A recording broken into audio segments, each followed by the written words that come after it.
BookTube, I am back for another tag. Talk about doubling up on a Tag Wednesday.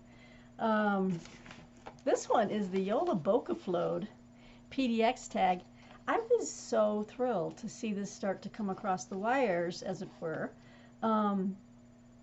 because I hadn't heard anyone else on BookTube talk about it recently, and I discovered it a few years ago, and I thought, what a wonderful tradition. I just want to run off to Iceland to take part in the as I very awkwardly would pronounce it, the Jolabokaflod. I just love saying the word Jolabokaflod. The whole ceremony of it is just perfect for book lovers. Am I right? I mean, anyway. So it's a brand new tag, and I've seen a couple people do it, and then I watched Steve Donoghue's tag, and he tagged me. Wow, at the end there. So thanks for tagging me, Steve. And the original was put out by Margaret Pinard, and I will link her channel below, and everyone else's channel as well. Steve's channel, and then I will tag some folks at the end. So I want to get this out there before it really makes the rounds, and before everyone that I choose to tag gets tagged by someone else. So that, that's why I'm cranking this bad boy out. Okay. Okay, so question one, it's called the name, or the prompt. What is an unpronounceable or difficult to pronounce word you love? Again, I love Jolabokaflod. It's not difficult for me to pronounce it. It might be for others, but besides anything in French, which I massacre and I murder. I cannot pronounce French words to save my life. However, but words in English, I would say there's several. Of course, I couldn't remember them, and so I kind of had to really, dredge up one. But I would say, it's not hard really. It's quiescent. There were times when I would pronounce it quiescent, but obviously it's like Quiescent, and it means in a state or period of inactivity or dormancy. But quiescent. So there you go, quiescent. Question two, the tradition. What is a new to you tradition or retelling of one that you love? Well, to stay in a bookish theme, because this is BookTube, and this is the Jolabokaflod PDX Tag. I'm going to say a tradition that has started many Christmases ago, probably 5 years ago, is that every Christmas I get the latest, although this is an earlier book in the series, but I get a Bernard Cornwell Saxon's Tales, book, because I am reading the whole series. This is not the latest at all. I mean, I've got last year I got like the hardcovers because they were still so brand new, and I know he's got another one coming out, and I think it might be the final one.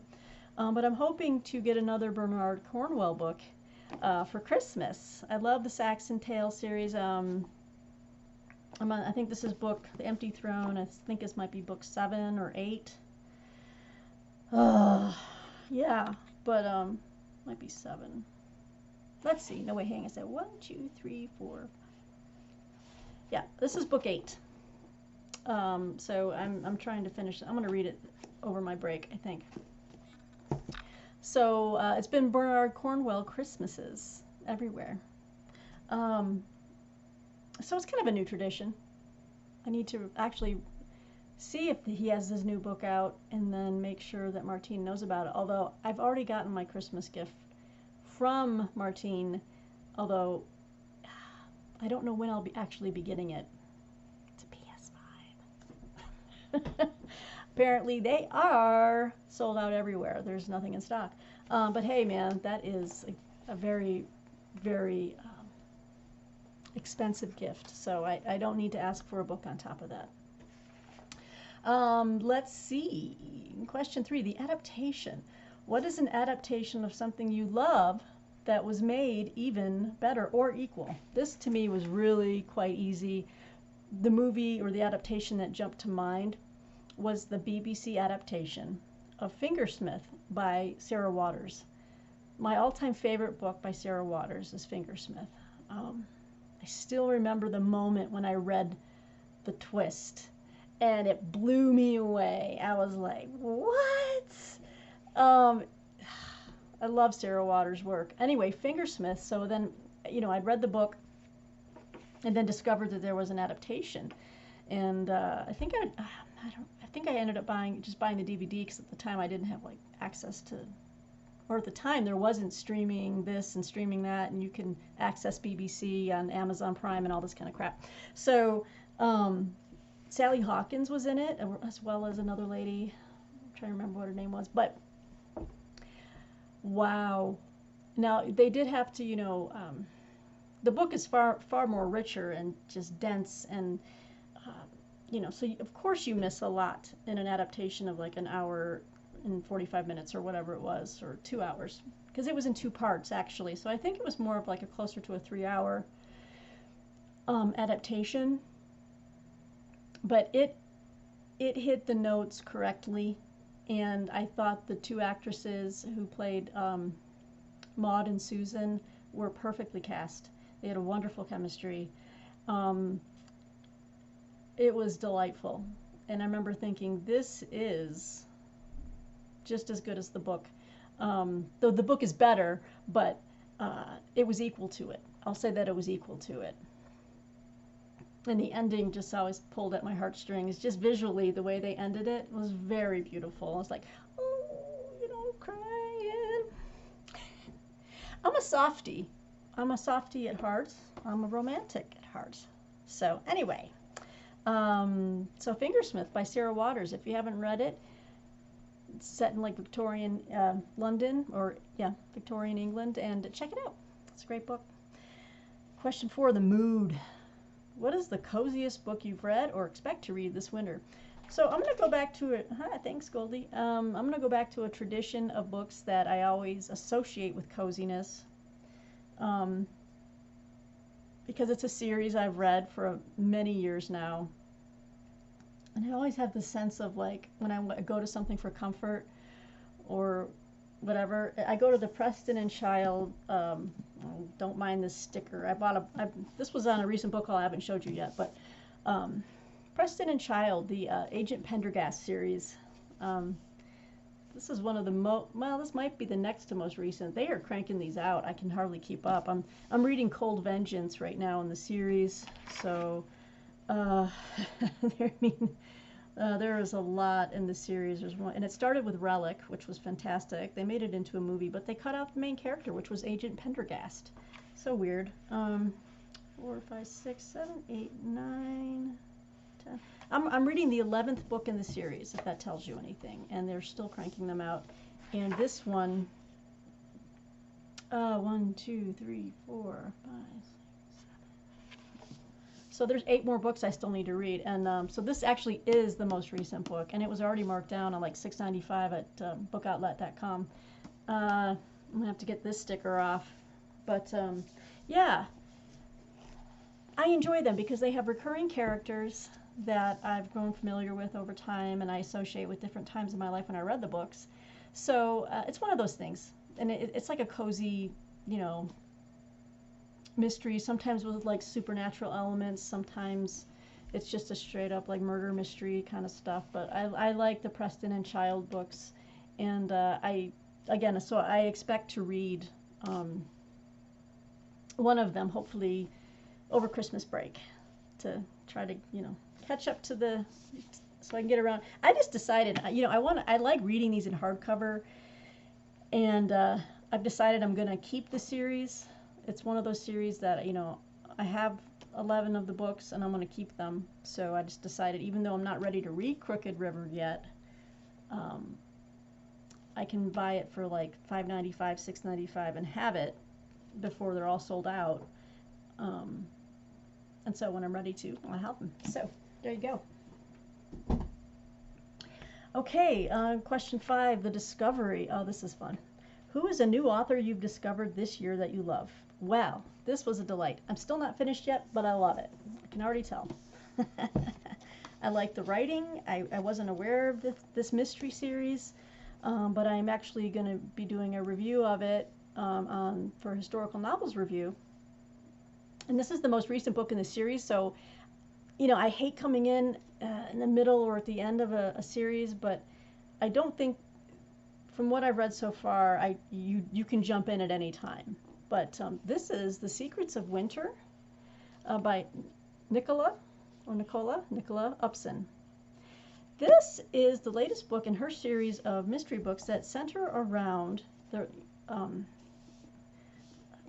a fictionalized portrayal of Josephine Tay, I believe it's pronounced Tay, who wrote murder mysteries, or mystery, cozy, like British murder house mysteries, whatever, like back in the 1920s, 1930s, around the same time as Dorothy L. Sayers. Now, I haven't read Josephine Tay, but I've seen and heard of her mentioned in many different booktubers over time, and I'm like, I should check her out. And then it goes away.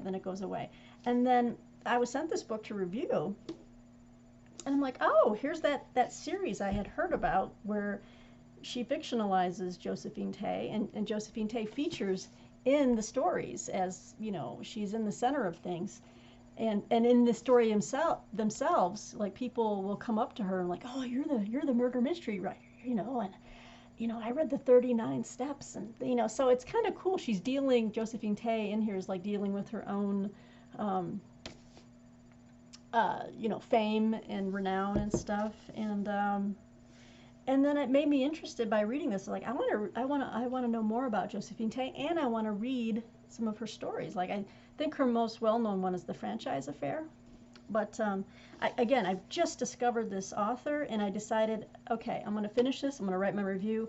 Then I'm going back to the beginning. I'm going to just scoop up the series because it's delightfully written the way I like it. I can relate to Josephine in more ways than I thought I would. I won't give anything away. If any of you out there are aware of her or these series, you'll know what I'm talking about. But I was like, oh, wow, I had no idea. So yeah, I'm going to go back to the beginning. An Expert in Murder was the first in the series. There's our author right there, Nicola Upson. This is put out by Crooked Lane. But anyway, this was a delight, and I'm excited to go and get the first few books in the series and go back to the beginning and see what it was for Josephine. This is set in 1938, December 1938, so this is also like a really cozy read because they're celebrating Christmas at this place that I looked up on Google, and it exists. It's St. Michael's Mount, and it's gorgeous. Anyway, they're meeting up with a bunch of other folks to have a Christmas there at this castle on St.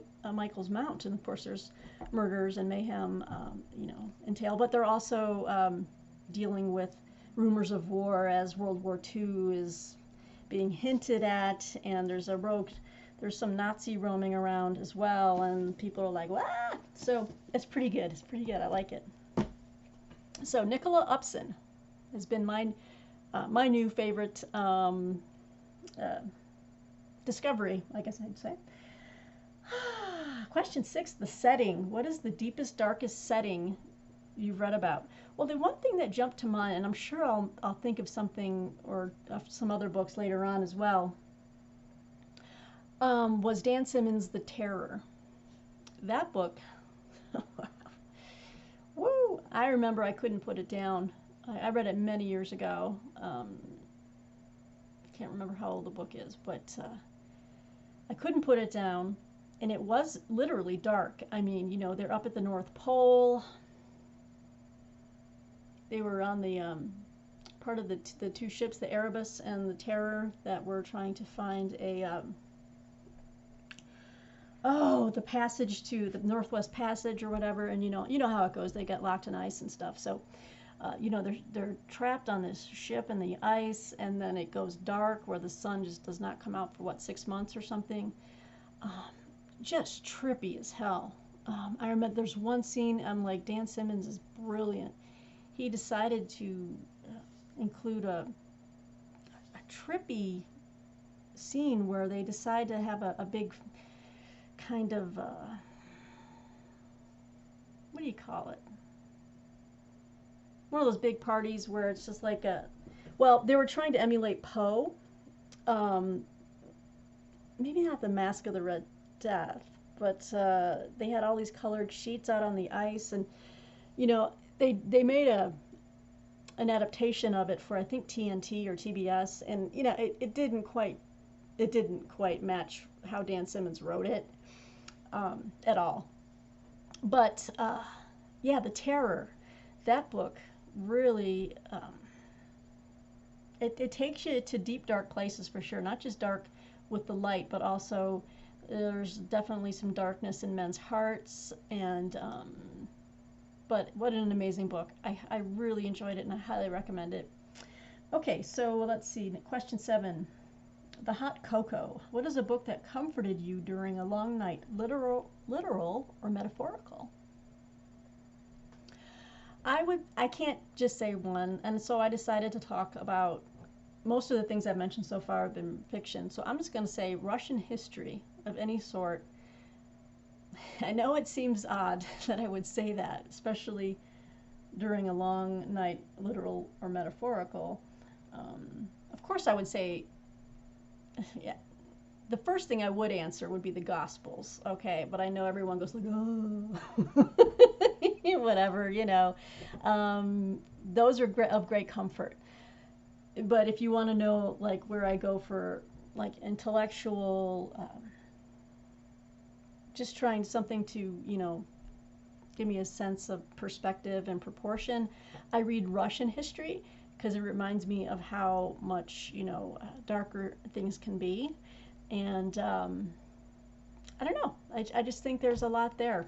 And that's part of the reason why, as you all know, that I am a huge lover of Russian history, just from the beginning to up into present day. I'm just fascinated by that place.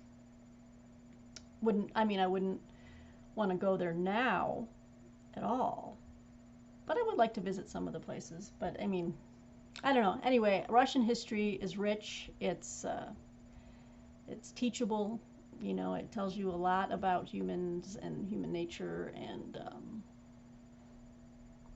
anyway, that's my answer. I don't have one book, you know, outside of mentioning the Gospels, because I'm a Christian, and that's why, you know. Okay, so question 8, The Gift. What is an indie book you'll be giving this winter season? That's easy. I've mentioned this book already in another video, but again, it was another discovery. It was another surprise. I was part of a book club, and I think I'm going to pass this book along. Oh, okay, I'm going to spoil it if my sister is watching, but I'm going to pass this along to my sister. And it is Sorrow by Tiffany DeBartolo. Okay, Gidget has to go outside. You know, I'm at the end, and she has to go out. This was a great book. I'm going to talk about it in another video, just do a quick review of it. But it's an indie book put out by Woodhull Press. It's fantastic. Okay, one quick second, and then I'm going to tag people, so don't go anywhere. Okay, sorry about that. You know, when they gotta go, they gotta go. Okay, I'd like to tag a few people here before you're tagged by someone else. Oh yeah, new booktuber I'm really excited about, Erica Priestley. I would love to see your answers to this tag. To check out her channel, I'm going to list them all below. These are all great booktubers. I'd like to tag Summer at Cozy Reading with Quaker Cats. I think you'd have some interesting selections. I'd also like to tag Christy Lewis at Dostoevsky in Space. She is going to be we're going to be doing a big project in next February, reading the brothers Karamazov, or Karamazov. Oh, maybe that's the word I can't pronounce. Karamazov, with Codex Cantina. I don't know if Codex Cantina has done this tag. Codex Cantina, if you have not, please consider yourself tagged. I'd like to try to woo or David Murphy back online. If you'd like to do this tag, it's kind of fun, and you get to say Jolabokaflod. Let's see. I tag Johnny Keene as well, and would love to also to see what Noah, at everyone who reads it must converse, what he would have to say to the Jolabokaflod PDX tag. So, all right, guys, that is. Can I say it again? The Jolabokaflod PDX tag. Anyway, this was a lot of fun. I'll list everyone below. And until next time, BookTube, thanks for watching. Yeah, thank you, Goldie.